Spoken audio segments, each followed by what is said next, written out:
What if I told you that demons trapped God in the physical world, and humanity, far from being helpless bystanders, holds the key to freeing him?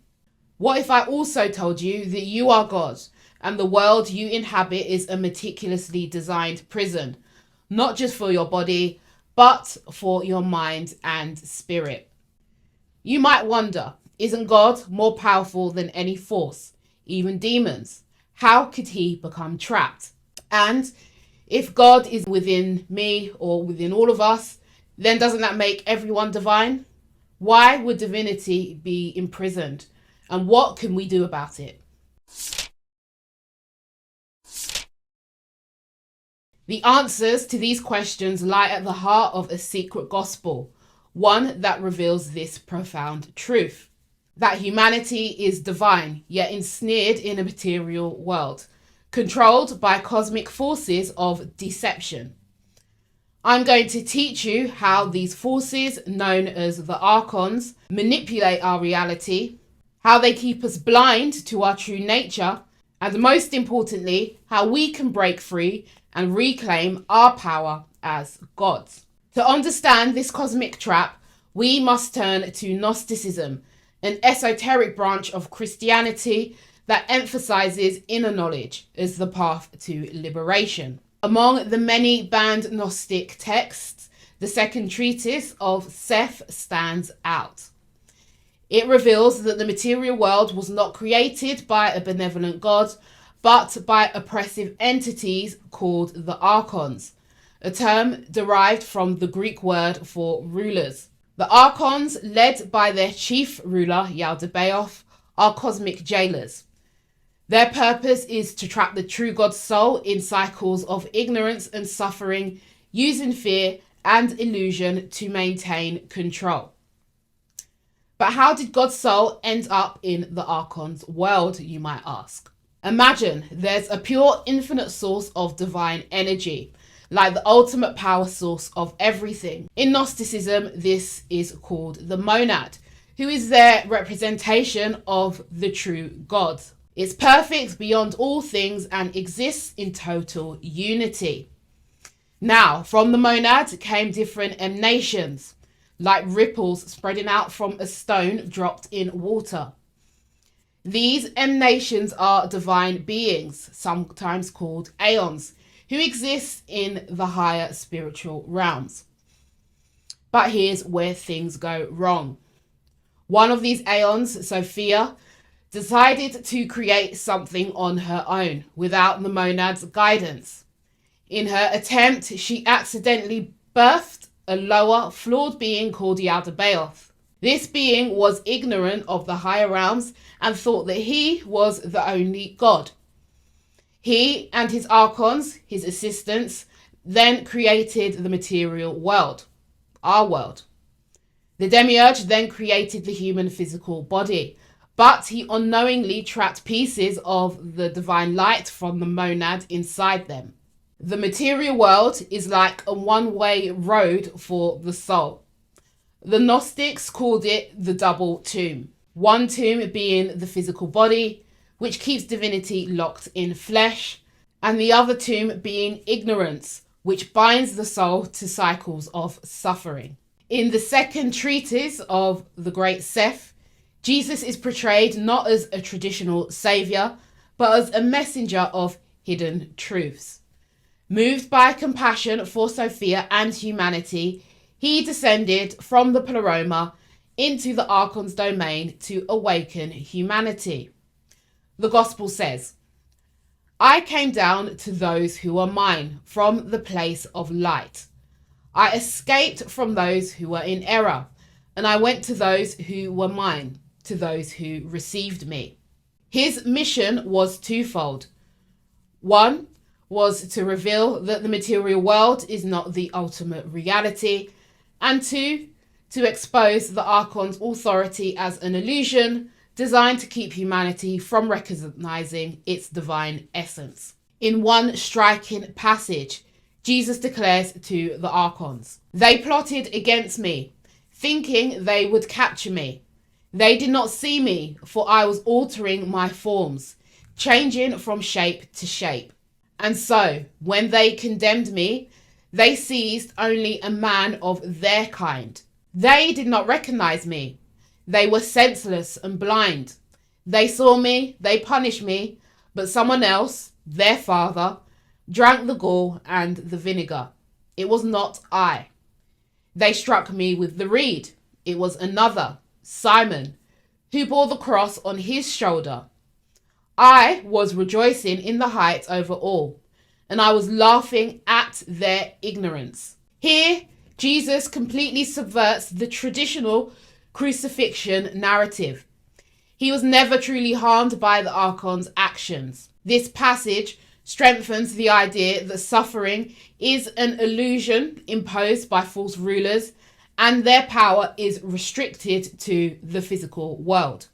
But if the archons' power is so limited, how did they trap the divine spark in the first place? The answer lies in their greatest deception, the illusion of separation. According to Gnostic thought, the archons designed a physical body as a vessel to limit God's perception and create the illusion of individuality.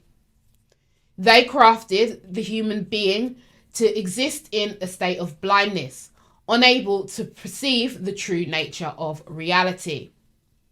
In the Second Treatise of Seth, Jesus says, I visited a bodily dwelling. I cast out the one who was in it first, and I went in. If Jesus could simply enter and exit a bodily dwelling, then what if the human form itself is not the core of our identity?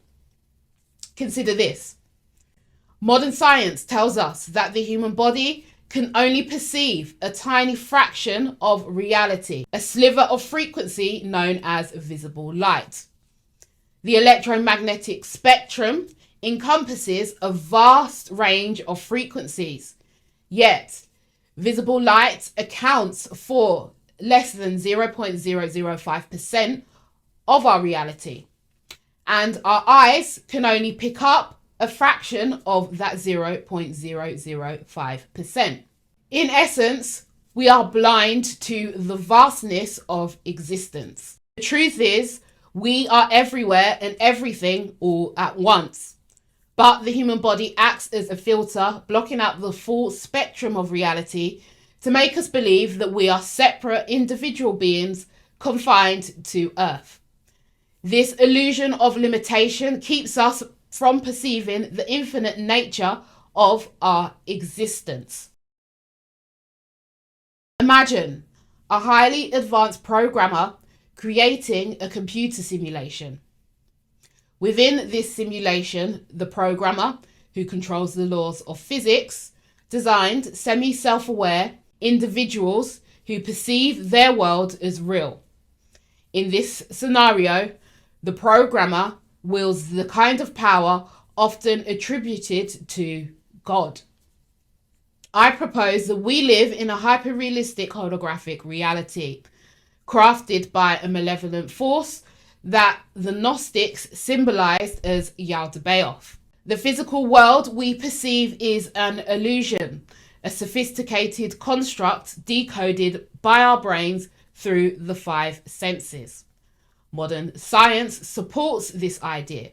The universe exists as frequency waves on the electromagnetic spectrum, and our brains act as biological computers, decoding these waves into the reality we experience. Just as the internet exists as waves of information until decoded by a computer, our experienced reality exists only when light signals are interpreted by our brains. The solidity of objects, the tangibility of the world is all an illusion, a projection of decoded information. The archon's influence relies on keeping us blind to our true nature and reinforcing the illusions around us. To break free, we must awaken to the deeper truths hidden within esoteric teachings. Here's how. Number 1, reconnect with your true self through inner work. Jesus, in this narrative, represents the ability to see beyond the surface. Reconnecting with your divine spark means transforming yourself from within. Begin by purifying your mind. Let go of the false ideas imposed by the archons world. Number 2, challenge illusions. The archons thrive on maintaining the status quo. To break free, adopt a mindset of spiritual skepticism. Question rules and cultural narratives that seem overly limiting. Number 3, overcome duality. The archons amplify dualities, good and evil, light and dark, desire and resistance, to keep humanity divided. To transcend their influence, integrate these opposites within yourself. In the gospel, Jesus told the archons, "You plotted and planned against me, but I did not give in to your schemes. I was not afflicted at all. You punished me, but I did not die in reality, only in appearance, so that I would not be put to shame by you." This passage is there to remind us that the rulers of this simulation rely on your belief in their illusion to maintain control. But the truth is, their authority is the biggest illusion. Breaking free doesn't mean putting an end to your own world physically. That's another trap that will bind the soul even more to this illusion. Breaking free means living with awareness and in line with the true nature of reality. Meaning, you are not a background character in the archon's game. You are a creator. And the more you awaken to your true nature, the less control they have. Thanks for watching.